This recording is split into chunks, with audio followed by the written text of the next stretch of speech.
Boa noite a todos. Vamos dar início à nossa quarta científica. Hoje quem vai falar para nós é o José Francisco Mota Pereira, médico psicanalista, que vai falar sobre o inconsciente e o universo.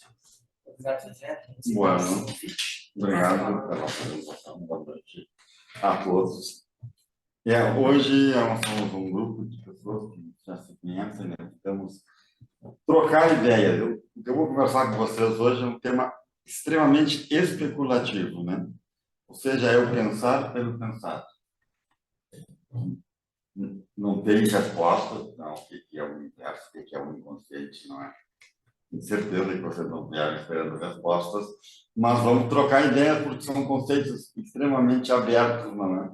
E fazer alguma correlação entre eles, para que a gente possa ter esse exercício, eu diria assim, prazeroso de pensar. Freud mesmo disse, né, que a psicanálise avançava porque era especulativa. E não é a psicanálise, as ciências avançam pela especulação de pessoas não é, que têm muito brilho e depois vai se confirmando ou se refutando aquelas propostas, né?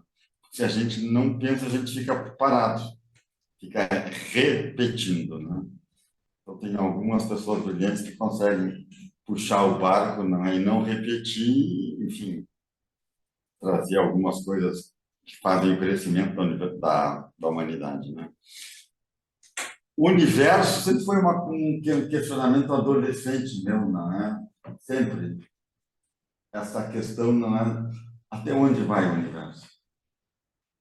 Não pode ter uma coisa que não tem fim. E se eu pensava quando era adolescente, quando eu estou pensando hoje, né? E tem sempre uma ponta de angústia, né? Porque aonde vai? Uma coisa termina e começa outra e está contida dentro do outro. Esse é o nosso raciocínio, não é? Lógico que a gente está acostumado. Este outro raciocínio de que tem algo que não tem fim, isso não cabe na nossa mente. Não temos elementos para poder fazer uma ligação desse conceito dentro do nosso esquema de processo secundário racional. Não. E mais do que isso, tem uma ideia de que isso não tem resposta.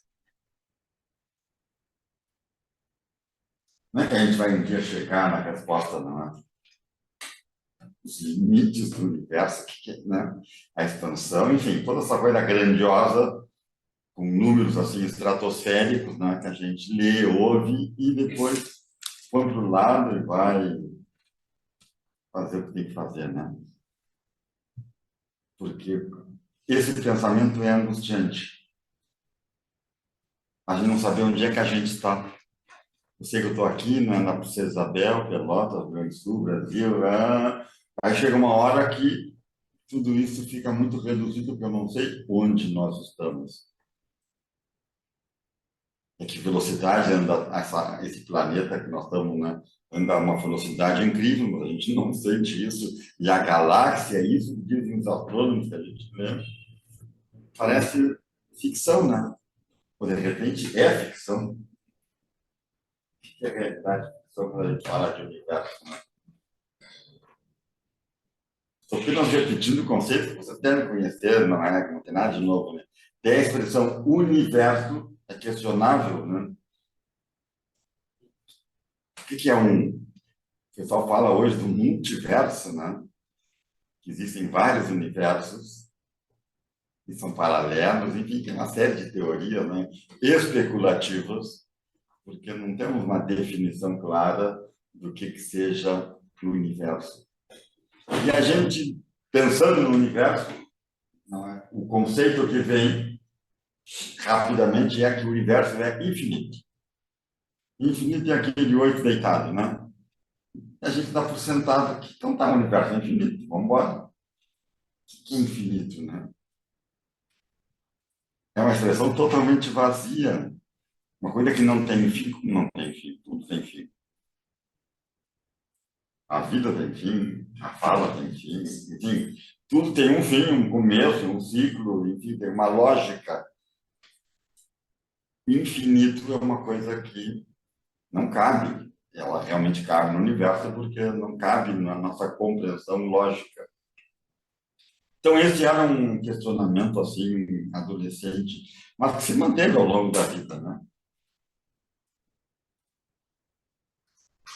Depois, estudando psicanálise, né, quando surge, então, o conceito de inconsciente, eu só fui pensar no inconsciente já ardiamente, lá na terceira década de vida, né? E com uma proposta desse tipo, assim, né? O inconsciente é aquilo que está escrito no livro, Freud falou, não é? E que é aquilo que não é consciente, né? Tem a consciência e tem o inconsciente. Primeira tópica. Consciente, pré-consciente, inconsciente. A gente de repente, assim, papagaiamente, esses conceitos, né? Porque aprende assim e segue pensando desse jeito, né? Uma coisa, um pensamento, uma ideia, ou é consciente ou ela é inconsciente. Ou seja, não é consciente, né? Quando a gente começa a pensar mais profundamente no inconsciente, a gente descobre que a gente não sabe nada do inconsciente. Muito, muito pouco. Assim como nós sabemos do universo, nós sabemos os limites da Via Láctea. Algo assim, né? E depois da Via Láctea existem milhões ou bilhões de outras galáxias, enfim. Ele é semelhante, nós temos uma aproximação ao conceito. Temos conhecimento do conceito. Claro, como aqui não é uma reunião de astrônomos nem de astrofísicos, sim de psicólogos, o tema do inconsciente nos diz mais respeito do que o do universo, né?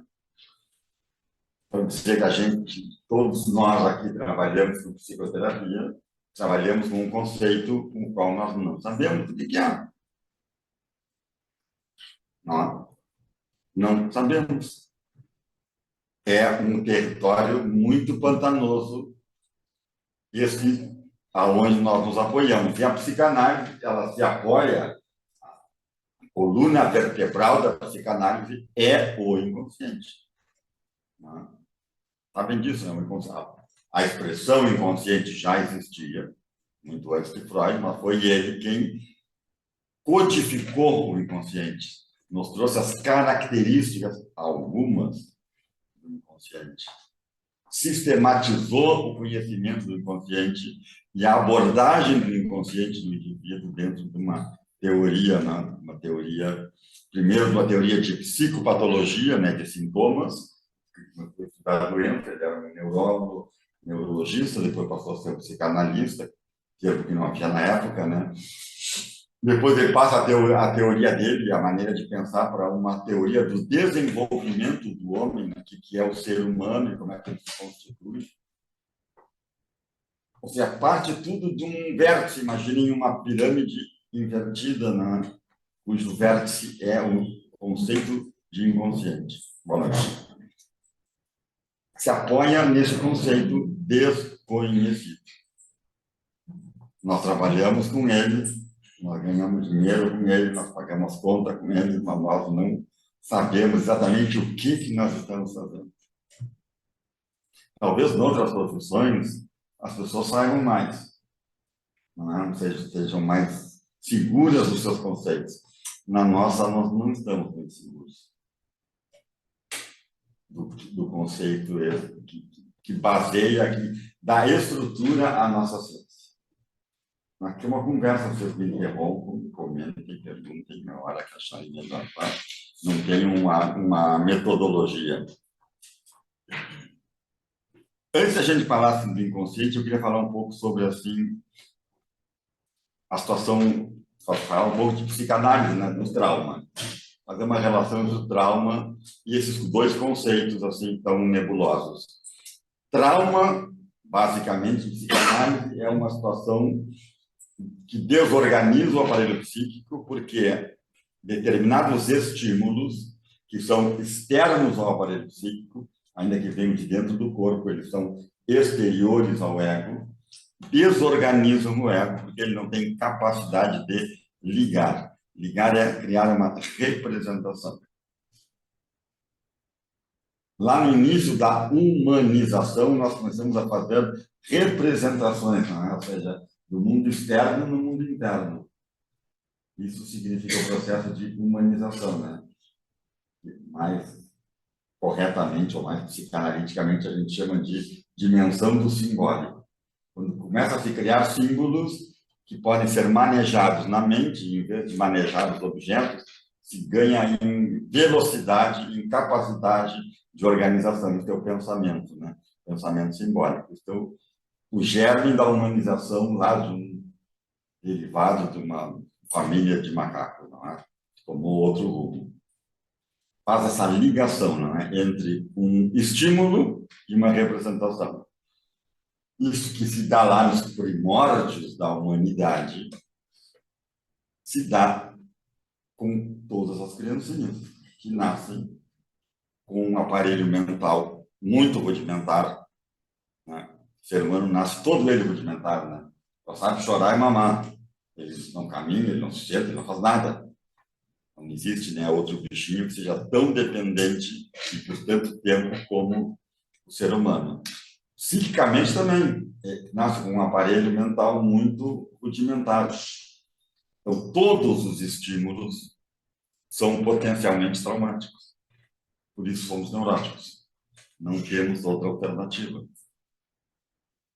Porque os bichos não representam da quantidade que nós representamos. Então, eles estão livres da loucura, da doença, da neurose. Porque eles também são seres mais dependentes, não é? Ainda que menos do que o ser humano e por menos tempo. Mas nós temos essa enorme capacidade que a gente chama de o nosso bônus, né? Nós nos autodenominamos sapiens. Homo sapiens, nós somos os sabidos da natureza, nós somos o nível mais alto que tem, né? Nós nos demos esse tipo, mas esse é o nosso bônus. O ônus é a neurose, a doença. Porque o estímulo lá no início tem que ser ligado, e se não for ligado, ele é traumático. Basicamente, esse é o conceito assim, mais simples que a gente pode ter do que é um trauma, né? E que é, do ponto de vista, como podem ver, econômico. Né? Quantidades de energia ou de estímulos que tem que ser ligados. Daí que a mãe seja uma espécie de ego, não é? E é um ego auxiliar, não é? E absorve grande parte dos impactos, não cobra da criança, né? Responde pelos estímulos, se ela está com fome, se ela está com sono, se ela está com frio, enfim. A mãe é um ego que vai fazendo tudo aquilo pela criança, né? Uma mãe suficientemente boa dá essas condições para que a criança se desenvolva com o menor número ou intensidade de traumas possível. Se a gente pegar a teoria do trauma e trazer para nós hoje aqui, eu diria para vocês que pensar sobre o universo, pensar sobre o inconsciente é traumático. Está na mesma categoria porque nós não temos resposta. Mexe como o sistema, as redes, são redes neuronais existem, mas existem redes de representações no nosso mundo psíquico, né? Desde a nossa pré-história, a gente vai organizando tudo em termos de rede. Uma situação de ansiedade hoje, ela tem a capacidade de focar em situações de ansiedade ou traumáticas infantis, que são aquelas que nos adoecem. Né? O que nos adoece é a situação infantil, não é a situação adulta. Ela, se não se enlaçar com a situação infantil, de teoria, não tem sintoma, não tem doença. Então, nas situações de ansiedade, daquilo que nós não conseguimos entender, tem essa capacidade de gerar um sentimento. Claro que ninguém fica, eu não fico ansioso de pensar no universo. Não é tão assim, tão simples, né? Mas no sentido amplo da humanidade, a humanidade não pensa muito nessas questões. Algumas pessoas pensam. Hoje nós estamos pensando nisso. Hoje nós estamos com uma luz própria. Estamos pensando numa coisa que não é comum se pensar. Não se pensa muito no inconsciente, nem dentro da sociedade de psicanálise. Se dá por entendido e se sabe. Sabe outra coisa que não se fala na sociedade de psicanálise, que eu vou incluir esta? que é uma sociedade que forma psicoterapeutas, não se tem nenhuma disciplina, não se estuda sexualidade, eroticidade. De jeito nenhum, isso não existe nos currículos. Que dá por entendido que todos sabemos. E aí a gente vai estudar e a teoria da sexualidade está lá, né, atravessada na psicanálise. Ou seja, cada um vai lá na sua vida privada, na sua análise, e resolve essa questão. Não é um tema que mobilize, não é seminários ou estudos. E quando se fala de sexualidade, se fala de perversão, de psicopatologia, uma coisa assim que é bem longe dos outros. Né? A gente não tem folga. Normalmente é assim. Terá exceções, mas são raras. Porque esses temas são ansiosos, são ansiogênicos. E nós gostamos das coisas mastigadas, e com conceitos claros e tranquilos. Né? Isso nos deixa satisfeitos. Em psicanálise, o conceito complicado é o inconsciente, mas tem muitos outros, não é? Que são complicados, compulsão, repetição. A gente discute isso há 100 anos e quando vocês pegam 15 autores e vão ter 15 desdobramentos. Né? Aí tem alguém chegar lá para o coordenador e perguntar qual é o? Eu não sei qual é o conceito de compulsão, repetição. Né? Tem muitos, e às vezes são até contraditórios. Para dar alguns exemplos, né, para vocês. O Superego é bom ou é malvado? Não é ideologia, né? Eu sou da direita, da esquerda, né? Eu sou do Bolsonaro ou do Lula, não. O superego é algo crítico e caldo do instinto de morte, expressão freudiana, ou ele tem coisas positivas que ele ajuda, ele dá identidade, ele impede coisas negativas. Enfim, tem correntes, não é? De pensamento que são completamente divergentes. E por aí afora há vários conceitos que são assim. E a gente tem que transitar no meio deles. Né?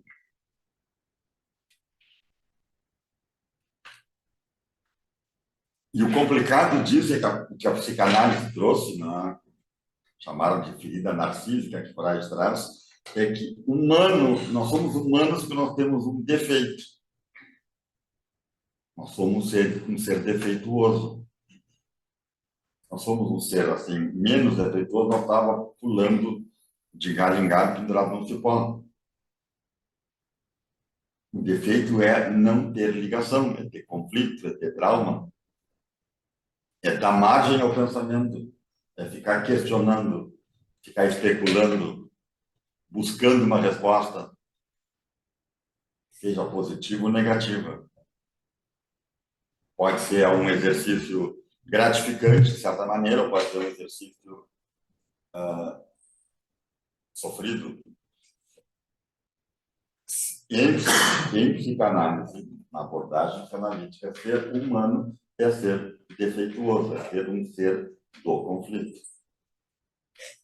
O homem que padece, né, chamamos.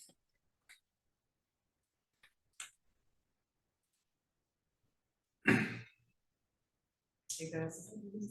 Hein? Se somos do conflito, porque já andamos um pouco mais. Estamos aqui, é? Você dá do resto. Se somos predominantemente do conflito, que bom. Quer dizer que andamos um pouco mais. Ainda tem que dar graças a Deus. Bem, ao menos não sei se é bom ou ruim, não é? São juízos de valor. Isso é a condição humana, né? E isso nos traz uma questão técnica, né? Já para não sermos tão especulativos, vamos falar um pouco de técnica psicanalítica, técnica de psicoterapia, né? Claro que num sentido bem amplo. O que a gente busca isso, Freud, já no final da vida dele, acho que foi no ano 37, Futuro de uma Ilusão, se não me engano, ele diz, ele está muito assim, descrente da eficácia da psicoterapia. Que antes havia uma ideia mais messiânica de mudar estruturas, não é?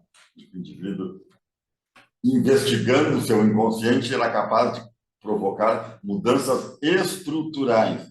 aí ele se dá conta que isso é uma onipotência, que não existe mudanças estruturais. E aí ele diz textualmente que o que se consegue numa terapia é trocar a tragédia infantil, aquelas questões traumáticas todas, que envolvem a castração, o édipo, etc., por uma neurose mais leve, mais adaptada e mais atual, menos sofrida. Ele tira o foco, não é? Se ele diz uma passagem, não desenvolve muito essa coisa. E ele já estava assim, no final da vida dele. Ou seja, ele tira o foco da questão estrutural que ele trabalhou durante o século XIX e o início do XX, né? E passa a uma questão quase que sintomática, né? De tratar de que o indivíduo melhore no seu sofrimento, tenha mais capacidade de gozo, mais satisfação, mas reconhecendo que a estrutura do indivíduo que foi montada, forjada nos primeiros anos de vida, é inabalável, é imutável. É? Só tem como nascer de novo. Só nascendo de novo, exatamente. Senão, não tem como para mexer naquilo lá. Mas ele nisso acreditava que sim. Então, isso é o que se trabalha, não é? Na medida que a gente tem uma consciência, um conhecimento das situações traumáticas, como elas organizam o indivíduo, não se tem a pretensão de mudar aquilo, né? Se alguém tem toque, se alguém tem determinadas características de personalidade, continuará tendo, né? E essa pessoa terá que se adaptar, inclusive com essas características, né, que podem ser mais ou menos adaptativas, mas que não vai haver uma mudança radical. É porque numa técnica, o que a gente faz? Não é assim, reduzindo, claro, sempre a conceitos muito estritos, né? O que o terapeuta faz? Ele faz uma aliança com os instintos. Ele reforça o ego, capacidade de gozo, de trabalho, de amar, de ganhar dinheiro, de adaptação e análise da culpa. Aí o tema do superego voltou, né? Se a gente fizer uma redução assim bem exagerada, eu diria que estão esses três itens que são os nortes da nossa terapia psicanalítica. Ficar atento aos instintos, né?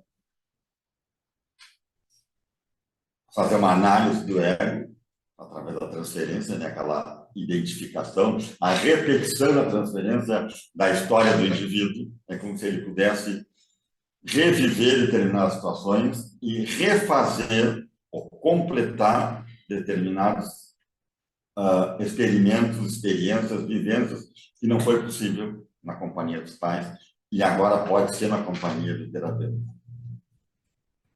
E a culpa ela é o elemento assim mais daninho que nós temos dentro de nós, que é a expressão, segundo Freud, do instinto de morte, né? É a maior expressão do instinto de morte, é a culpa.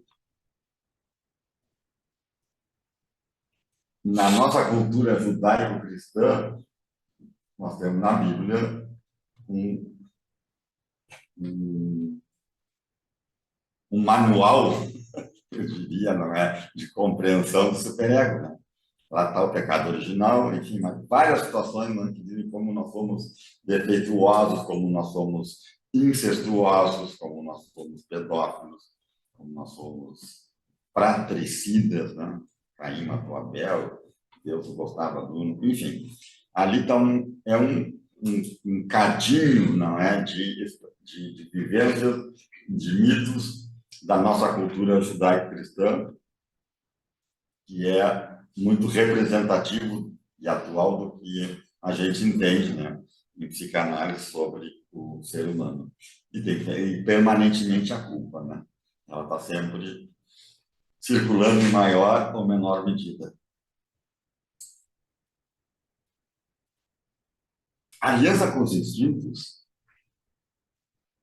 ficar do lado do id, diz Freud, né? É interessante porque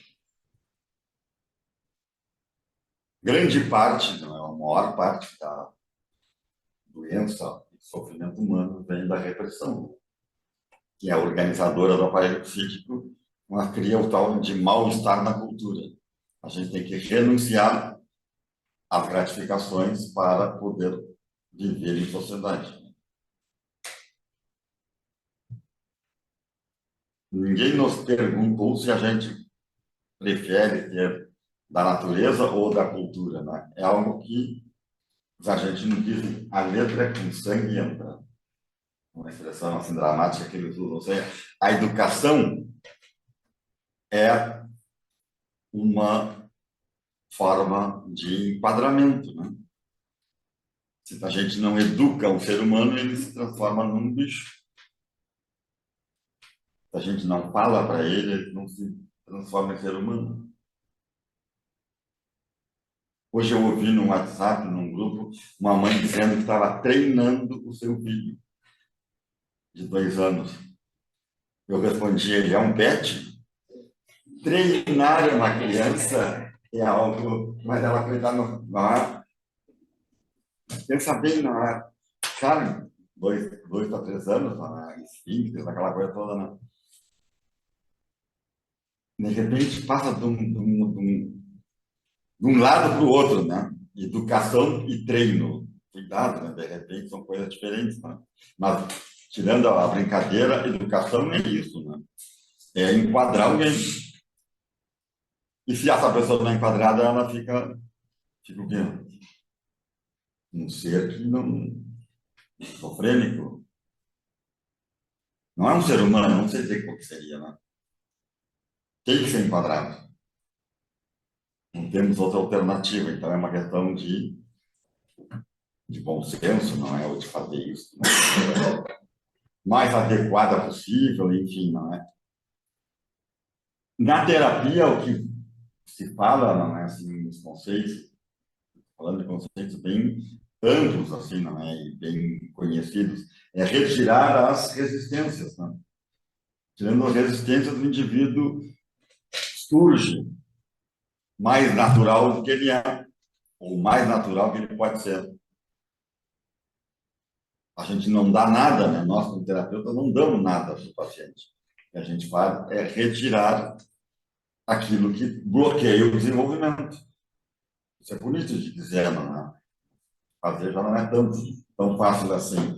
Mas a ideia é, não é aquela coisa que o indivíduo é bom e foi deformado pela cultura, pela educação, enfim, pelo seu crescimento. Então, você tem que ficar do lado para que ele possa emergir o mais natural possível.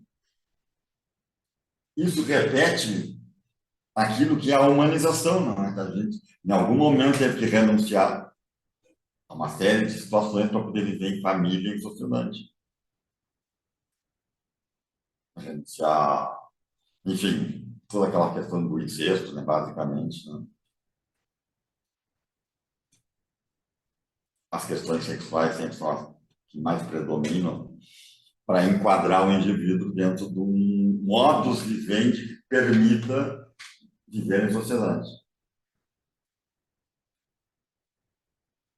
Então, você vê que é um território onde, por um lado, tem uma liberação, não é uma proposta, e, ao mesmo tempo, uma adequação do indivíduo, na medida que ele se sente mais livre de resistências. Aí entra aquela segunda parte, que é o reforço do ego, né? As questões transferenciais. Já que o terapeuta não vai dar códigos de comportamento, ou não deve dar, e de ética, ou dizer certo ou errado, ajudar que o ego da pessoa possa escolher até onde se libera, até onde se organiza, até onde reprime, como possa se fazer uma reorganização da sua vida, e não uma reestruturação da sua vida. É porque ninguém muda a sua história, não. Mas algumas histórias são vividas só na arte. Como? Algumas histórias são vividas na arte que não puderam ser vividas antes. Histórias de cuidado. Podem ser vividas, preenchidos alguns espaços, sim, mas é a história do indivíduo, né? não pode ser outra história. Se é o Chapeuzinho Vermelho, é o Chapeuzinho Vermelho. Se é a Gata Borralheira, é a Gata Borralheira. Não tem como mudar, né? O pai é a mãe da gente e o pai é a mãe da gente. Pode ficar brigando com eles internamente toda a tua vida, gastando um monte de energia.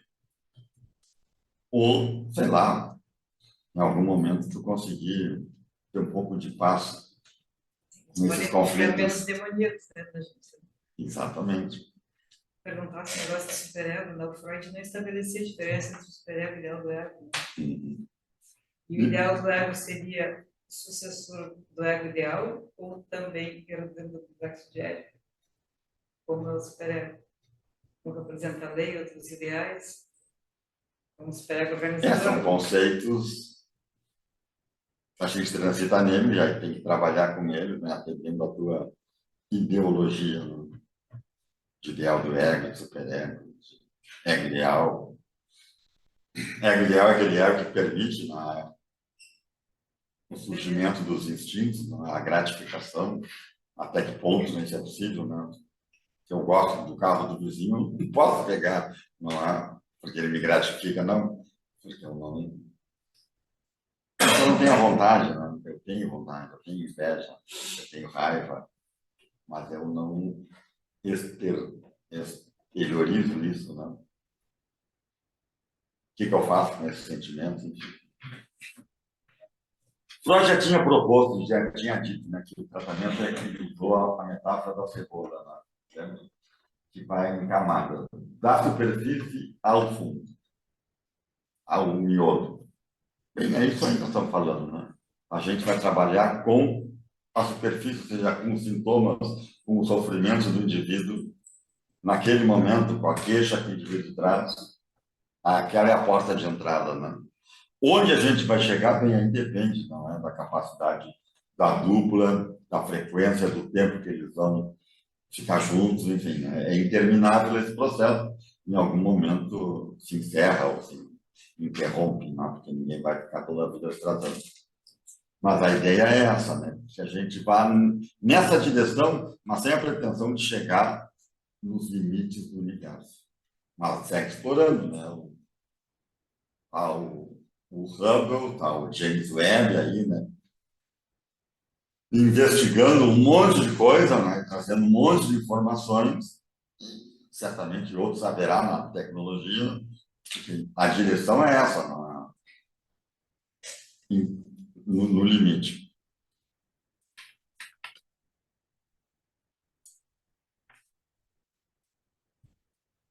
Deixa eu ver um pouquinho, eu escrevi aqui para me organizar.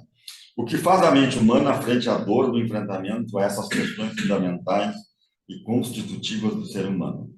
Usa a desmentida. Desmentida é um mecanismo de defesa.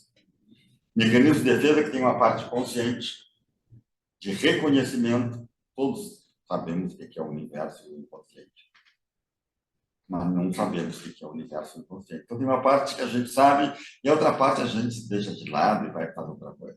Dá muito trabalho ficar tentando.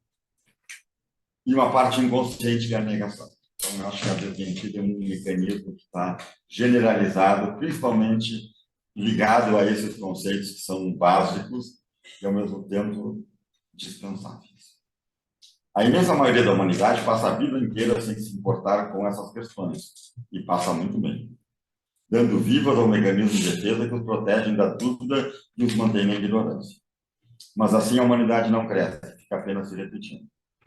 Não sabemos de onde viemos, nem para onde vamos, e nem mesmo quem somos ou onde nos localizamos.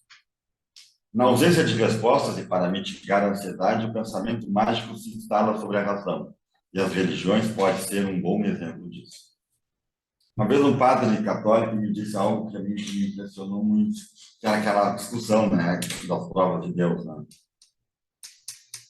Deus existe, como é que se prova que Deus existe, né? E está lá, aí sabe, tem as teorias de Santo Agostinho, que prova que não dá para provar que Deus não existe. Então, se não dá para provar que Deus não existe, é muito possível que ele exista. Quase que é um pouco filosófico, né? E ele me disse assim, que Deus não é para ser entendido com a razão. começar a usar a razão, o pensamento, a lógica, a filosofia, todos os seus recursos, não vai nem provar que Deus existe, nem provar que Deus não existe. Não é por aí. Que Deus tem que ser sentido, ele diz assim, com o estômago, com o corpo, com a emoção, ou como o pessoal da religião gosta de dizer, com a fé. É um conceito, uma palavrinha danada, né? Que é crer e não se perguntar, alguma coisa assim. Ou se sentir acompanhado, se sentir aliviado, né? Se sentir protegido, sem ter alguém que proteja, que segure, que estenda a mão, mas tem fé. Algo assim, não é? Então, essa é a compreensão interessantíssima. Porque Deus é outro conceito assim, né? Semelhante ao inconsciente, ao universo, que a gente vai discutir, né? Tipo discussão de bar, não vai levar a lugar nenhum. Mas como é que a gente pode não entender o universo inconsciente com o estômago, com o corpo, com a emoção? Não podemos nos permitir isso, né? Os teólogos lá com a religião discutem, não sei como é que eles fazem, né? Se eles discutem isso ou se eles dão por sentado que são dogmas e não é talvez até seja pecado discutir isso, não sei. Mas do lado de cá nós temos que discutir isso, não podemos usar esse subterfúgio, né? Temos que questionar e seguir pensando nisso sem ficar tão apavorado.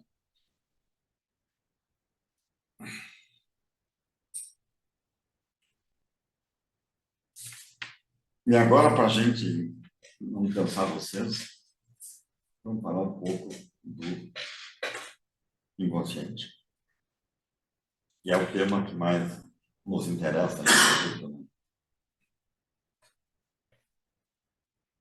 O inconsciente tem um universo, né, tem alguma lógica, não ficar uma coisa tão disparatada e esquizofrênica, esse é o título, né? Essas questões do desconhecido, eles são absolutamente desconhecidos e a pesquisa deles, a busca deles, ela tem um quanto de angústia que faça com que a gente dê por sentado e diga o universo é infinito. O inconsciente não é consciente. E as coisas são conscientes ou são inconscientes. Ou são brancas ou são pretas. Algo assim, né? Até que alguém diz, não, o inconsciente não é o contrário da consciência. Ele é outra coisa. Tem uma outra proposta, uma outra manifestação, uma outra estrutura. O fato de não ser consciente é apenas uma característica do inconsciente. E nem é a mais importante, mas é aquela que surge na superfície e faz com que a gente se contente. A linguagem do inconsciente, a estrutura do inconsciente, o que se sabe, tipo o nosso James Webb, mergulhado profundamente na psique, nos levou mais distante do que a gente tinha lá com Freud em 1900, que traz aquela organização do inconsciente que vocês estão lembrados, né? O inconsciente é bidimensional, o inconsciente é atemporal, o inconsciente não tem profundidade, ele é bidimensional, ele é atemporal, ele é inespacial, ele, enfim, tem algumas características que ele organizou, sistematizou, não, né? Não tem contradição. Não tem contradição, boa lembrança, não é? Mas ele não definiu o que é o inconsciente. Ele não sabia, nós não sabemos até hoje.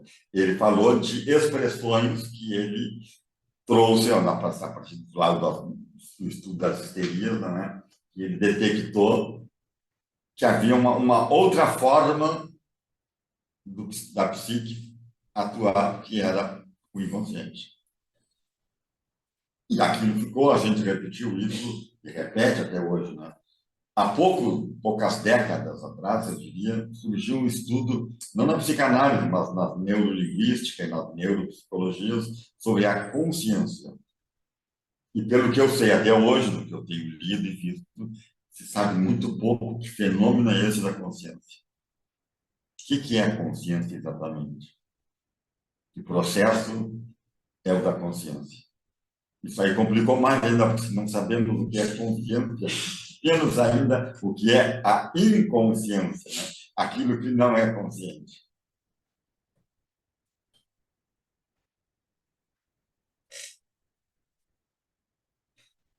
Então, esses dois conceitos, assim, né? Inconsciente e universo, ele tem essa característica, no meu entender, né? De nos dar assim, um norte, uma direção. Olha, os astrofísicos botaram lá esses telescópios e estão investigando uma série de coisas cada vez mais distantes deste minúsculo planeta, né? Bem, os teóricos da psicanálise estão investigando, estão fazendo trabalho, não é, sobre alguns, não é, sobre o inconsciente e sabem a direção que isso tem que ter e vão descobrindo aquilo que ele não é, que é completamente diferente da consciência, não é? E que tem algo a ver com isso que o padre falou de Deus. Ou seja, o inconsciente não está exatamente. A consciência tem algo ligado ao cérebro, aos lóbulos pré-frontais, que, enfim, não é? Bota contraste, examina os sonhos, né? O funcionamento do cérebro. O inconsciente está ligado àquilo que seria o mais primitivo, né? A questão pulsional, instintiva. Ele transcende o cérebro, o pensamento, né? Porque o instinto não está aí. O instinto está ligado ao corpo, ao músculo, aos hormônios, aquilo que teve que ser reprimido. Por que o inconsciente teve que ser reprimido? Porque está ligado a coisas que são contrárias ao desenvolvimento da humanidade. Não é assim, por isso que bota a pessoa na cadeia, não é? Por isso. Porque elas são perigosas, não é? Então, nós temos dentro de nós uma coisa que é contra o nosso processo de humanização.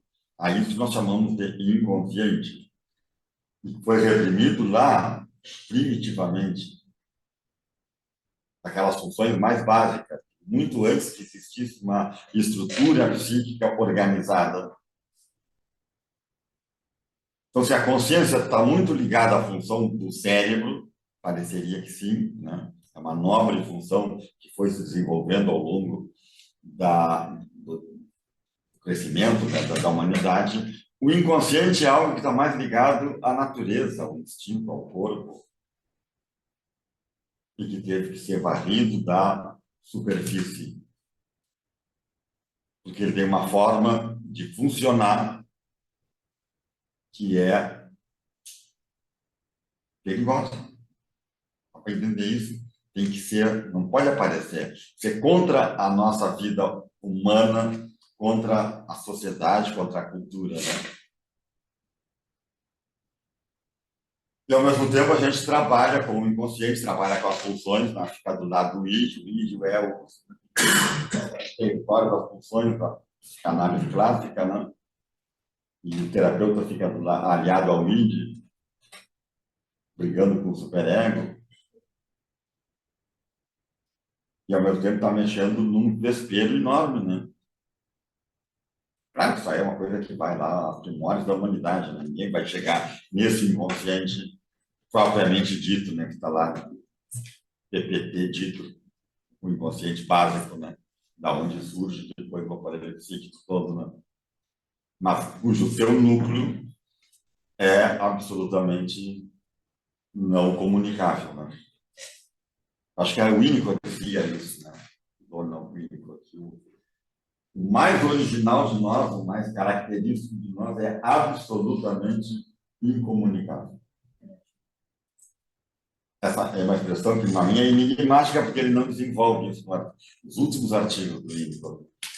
Eu o entendo ligado à pulsão, porque o conceito da pulsão do instinto também é assim, totalmente especulativo, né? Verdadeiro céu. Não é? Então, são as questões mais básicas do ser humano, elas se manifestam, né? Mas elas são incomunicáveis.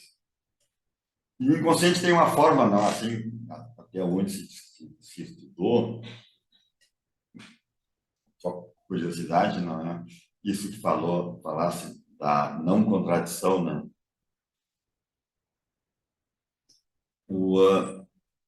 Pareceria assim que a consciência funciona o que se chama de lógica assimétrica.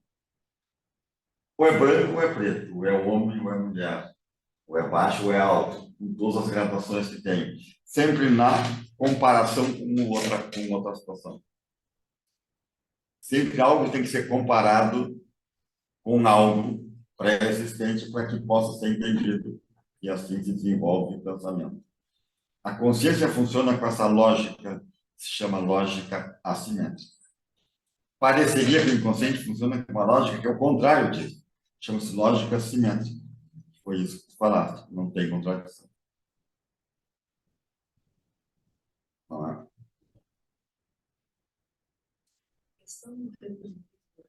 E quanto mais profundo, mais assimétrico, mais simétrico é. Fala. Repressão e recalque é uma discussão semântica, eu acho. Alguns autores falam. Algumas coisas nunca vão se tornar conscientes porque aconteceram numa época em que nada significava coisa nenhuma. Tipo assim, a dor de barriga, até que ela passou a ter um significado. Então, algumas coisas foram reprimidas ou só estão lá numa sopa primordial e não tem como serem examinadas a não ser pelos derivativos. Mas algo que tenham sido recalcadas, reprimidas... A teoria, Freud diz algo assim, né? Há dois processos de inconscientização. Um pela repressão, que é ativo, porque algo é prejudicial, algo é tido como perigoso. Então, contracargas empurram aquilo para o inconsciente. Mas a maioria das nossas vivências são inconscientizadas porque elas não têm carga. Como tu não carrega elas, o que tu almoçaste no dia 14 de fevereiro? Se não foi um aniversário de alguém, não teve algum evento, não vai lembrar. Mas por quê? Porque não tem carga, então aquilo é a maioria dos elementos que estão no inconsciente ou são por falta de energia, de investimento libidinoso. Seríamos dois, não sei se te referir a isso. As duas modalidades de inconscientização. E se eles chegarem a ter uma marca, aquela marca é o próprio trauma. Porque as coisas que não foram traumáticas nunca vão precisar ser lembradas ou vão virar algum sintoma. Não vão, as que não foram traumáticas e foram inconscientizadas não incomodam, nunca vai ser preciso. As que foram traumáticas e foram inconscientizadas também, elas estão sempre buscando aparecer. Elas não ficam quietas lá. O indivíduo tem que estar reforçando o recalque, cada vez aumentando mais, não é? Então o indivíduo fica lutando contra situações infantis, muito primitivas, e não gasta energia na sua vida adulta. Voltamos àquele assunto da técnica, né? O derivar de energias das reminiscências para as situações reais. Ela não será isso que me referia. As situações traumáticas inconscientizadas, elas são ativas. Elas exigem permanente repressão e permanente recalque, que rouba energia do ego. Né? O indivíduo se mantém. Tanto tem gente que não gosta de se tratar, e essas pessoas têm razão, porque mexer naquilo é desorganizar, né? O tratamento é desorganizador. E há pessoas que acham que não querem desorganizá-las. A gente acha que elas têm uma vida pobre, mas elas estão satisfeitas, elas estão equilibradas. A gente busca a homeostase, né? O equilíbrio. Tem gente que está equilibrada e quer ficar assim. Tu pode propor ou questionar que é uma vida que poderia ter mais gratificação, mas ela não quer mexer naquilo. É? Tem uma satisfação. Sim, manter o equilíbrio, né? O custo é ter menos gratificação. Mas não tem risco, segundo essa maneira de pensar, né? Muita gente tem essa sensação, assim, que melhor não mexer em determinadas situações, deixa assim como está, que é complicado. Talvez não tenha consciência disso, né? Mas a ideia é que existam coisas que é melhor a gente não se envolver com elas. É porque essa maneira de funcionar do inconsciente, ela é muito assustadora, né? Porque ela é muito diferente, né? Não tem, assim, não tem uma ética, não tem nenhuma moral. Nos aproxima mais da natureza, como os animais funcionam, por exemplo, né? Não tem regras. Pai e filho é a mesma coisa. Não tem diferença. Não. Então é muito desorganizador, né? E é angustiante isso, né? Para a nossa lógica binária assimétrica, quando algumas dessas ideias se infiltram, né? E onde é que aparece isso assim, mais brilhantemente no nosso dia a dia? Hein? Nos sonhos. Quando às vezes o indivíduo sonha com o filho, ele pode estar representando o pai. Ou que está saindo e ele está voltando. Né? O sonho ele é muito rico porque ele é, bem Freud já disse isso, né? A régia do inconsciente é a fresta, a brecha que tem mais no aparelho psíquico, mais conectada com essa lógica simétrica e tão diferente que é o inconsciente. E aí é onde ele aparece com mais características. Essas características, né, do inconsciente. Estamos falando dos telescópios, né? E tem a ferida narcísica, né? Como? Tem a nossa ferida narcísica, que é a nossa consciente. Nós somos nós que mandamos ver. O narcisismo? Sim, e o telescópio, quando ele olha para o universo, isso nos deixa menores ainda, porque a gente vê quando a gente não é nada desse. Acho que a ferida narcísica aumenta. Ah, da ferida narcísica, tu fala, nós somos um grãozinho de poeira. O universo como inconsciente. Estou dizendo, quando a gente olha o universo, a gente se dá conta de como a gente não pode nada, né? A gente é um grão de poeira em algum lugar.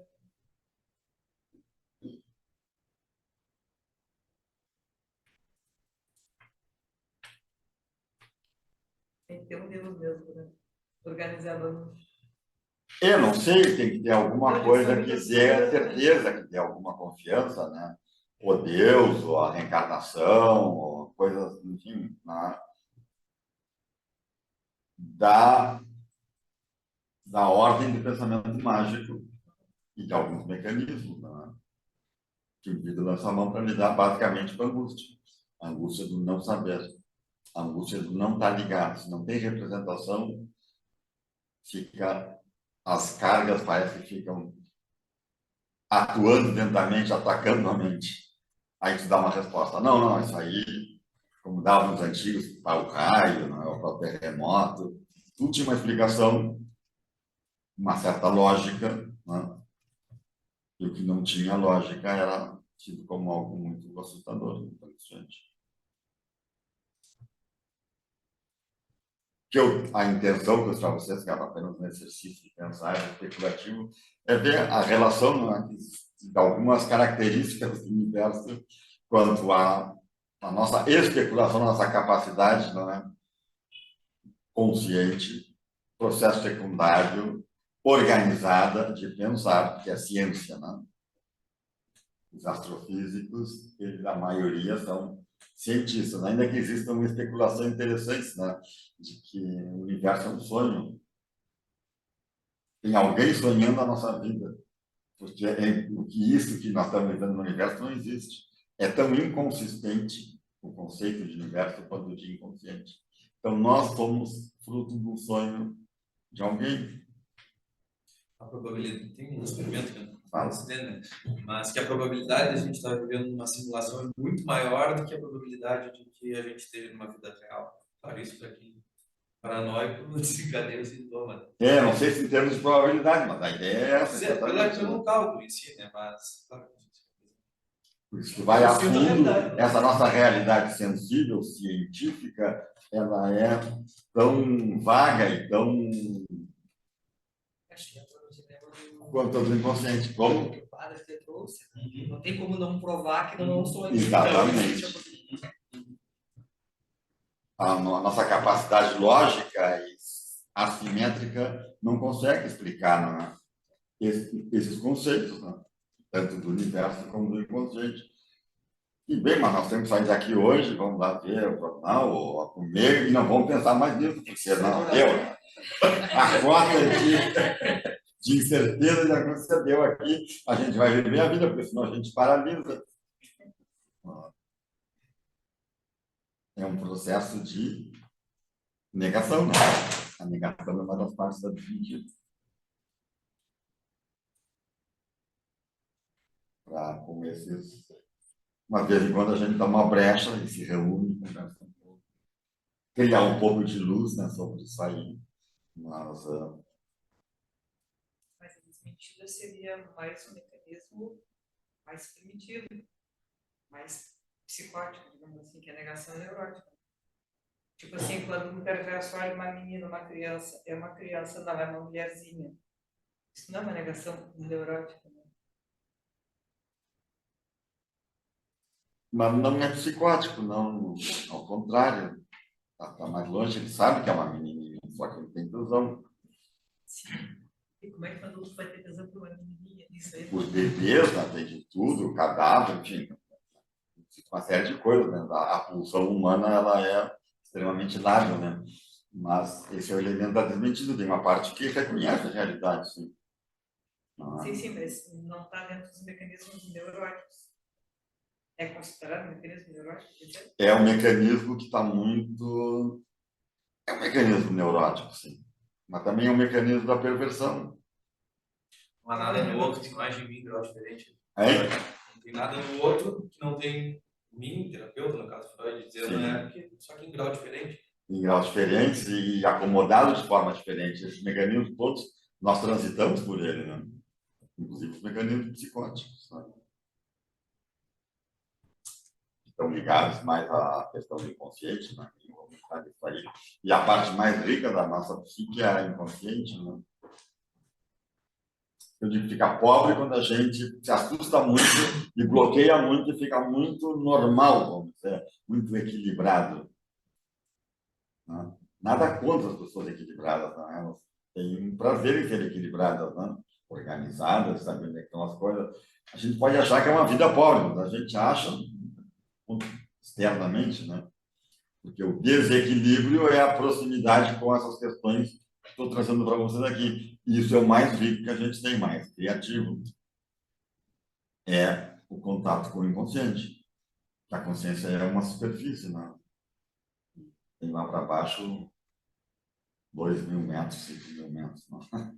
Até o fundo do mar, e depois segue, né? Mas é angustiante, é desorganizador, enfim.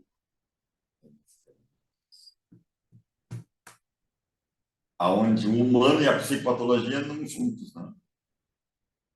Não consegue te livrar dela porque é o nosso bônus também, a loucura, né? A psicose, os núcleos psicóticos organizados. Os perversos também, né? As preliminares da relação sexual transitam pelos instintos parciais, né? Do fetichismo, do olhar, do cheiro. Claro que depois eles se organizam para uma relação mais completa, vamos dizer, né? Mas as pessoas que têm limitações contra as perversões vão direto ao ponto e pode ser uma relação sexual evacuatória, né? Mas tu pergunta como é? Foi bom? Ah, foi. E para aquela pessoa é gratificante aquilo, né? Mas ela eliminou uma série de elementos ativamente eliminados que são perigosos. E nós estamos, hoje não é o assunto, né? Mas pode ser para outro dia, que é um mundo fascinante da inteligência artificial, né? Que é o mundo do bidimensional, o mundo da telinha, o mundo que as pessoas têm não sei quantos amigos, não é? Das redes sociais, né? Um mundo de realidades totalmente irreais, né? uma coisa que existe e não existe. Né? Quando as pessoas ficam não sei quantas horas na telinha, né?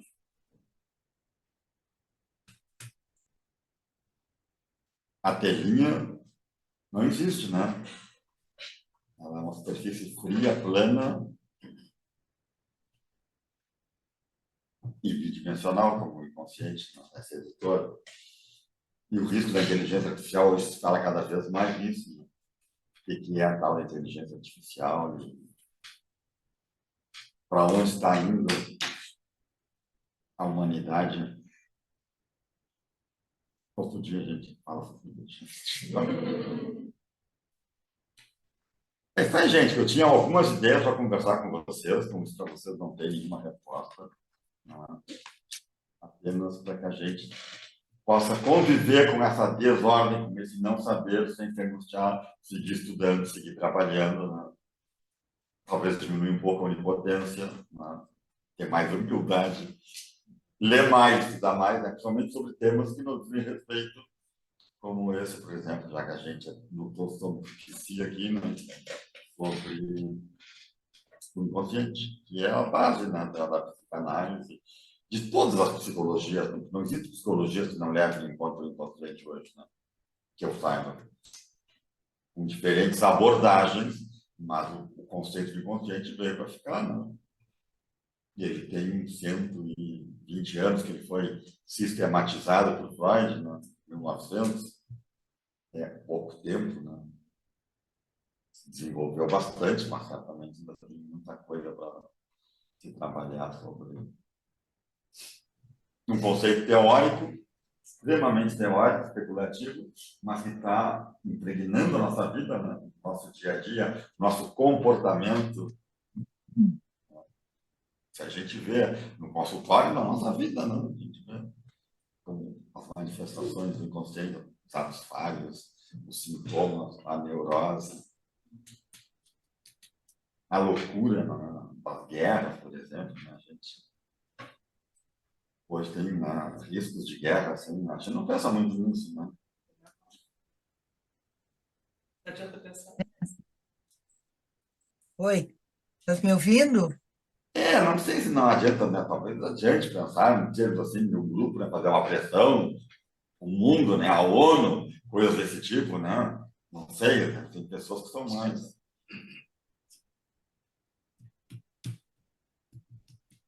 Pensar não adianta muito, não pensar também. Então, essas coisas. Mas é isso aí, gente, que eu tinha para conversar com vocês. Tá. É uma abertura, sem fechamento. Para aceitar nosso convite.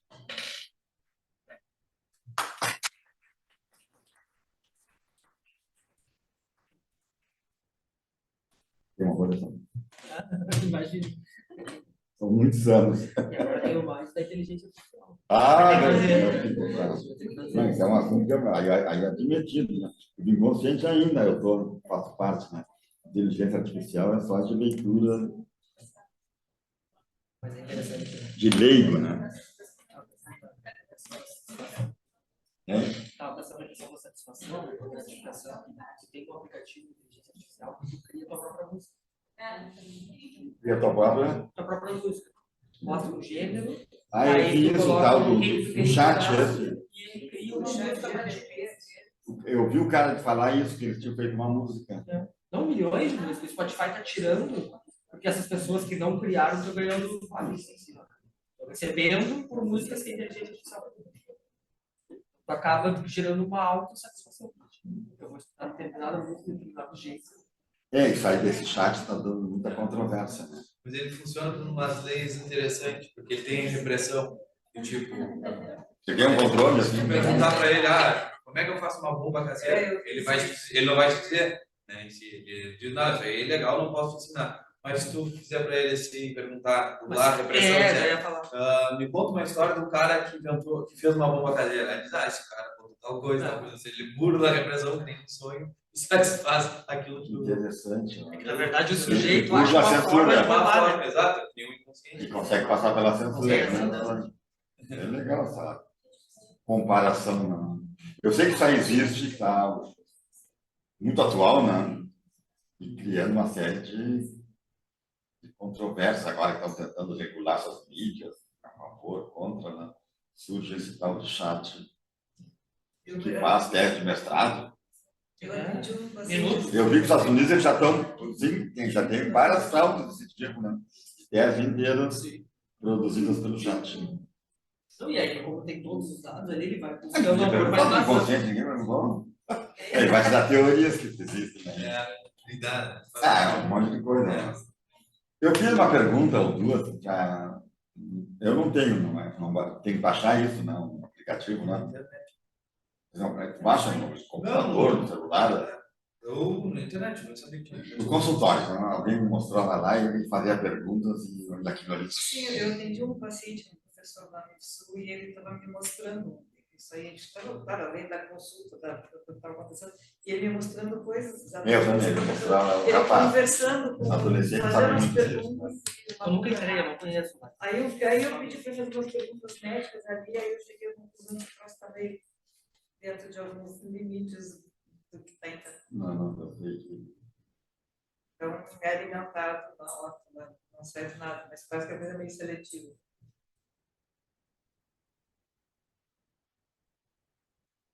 São situações que surgem, não é, da tecnologia muito à frente da nossa capacidade de organizar isso, né? De conviver, tanto para ter que ir para o Congresso e proibir, pode, não pode, censurar. Como está se vivendo com as mídias isso, né? Sim.